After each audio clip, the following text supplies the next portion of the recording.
ಒಂದೇ మాత్రం నేను మీ journalist Navata welcome to our political.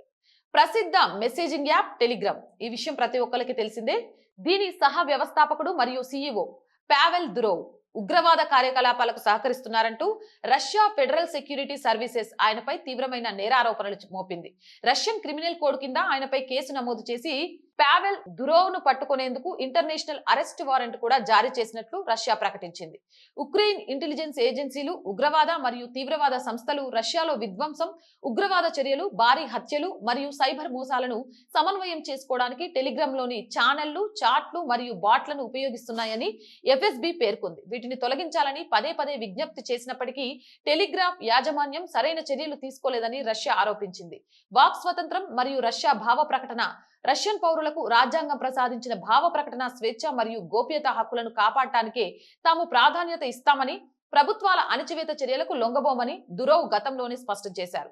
రష్యాలో జన్మించిన పావెల్ దురోవ్ ప్రస్తుతం ఫ్రాన్స్ మరియు యుఏఈ పౌరసత్వాన్ని కలిగి ఉన్నారు. ఆయన 2014లోనే రష్యా ప్రభుత్వ ఒత్తిళ్ల కారణంగా తన స్వదేశాన్ని వీడాల్సి వచ్చింది. ఏదేమైనా ఇది రాను రాను ఎలాంటి పరిణామాలకు దారితీస్తుంది అనేది వేచి చూడాలి. జై హింద్, జై భారత్. అండ్ మోర్ వీడియోస్ కోసం R group of channels, R voice, R political, R Sanskriti channels ని వెంటనే సబ్స్క్రైబ్ చేయండి. కంటెంట్ బాగుంది అనిపిస్తే లైక్ చేయండి, షేర్ చేయండి. ఆర్థికంగా ఆర్ వాయిస్ కి సపోర్ట్ చేయాలి అనుకుంటే సబ్స్క్రిప్షన్ పక్కనే జాయిన్ అనే బటన్ ఉంది. 1 to 5 లెవెల్స్ ఉన్నాయి. ఏదో ఒక లెవెల్లో సపోర్ట్ చేయండి. లేదా స్క్రీన్ మీద గూగుల్ పే, ఫోన్ పే తో పాటు అకౌంట్ డీటెయిల్స్ ఉన్నాయి. మీకు తోచిన సహాయాన్ని అందించండి. వ్యాపార ప్రకటనల కోసం 8328500576 నెంబర్ ని సంప్రదించండి. జై హింద్, జై భారత్.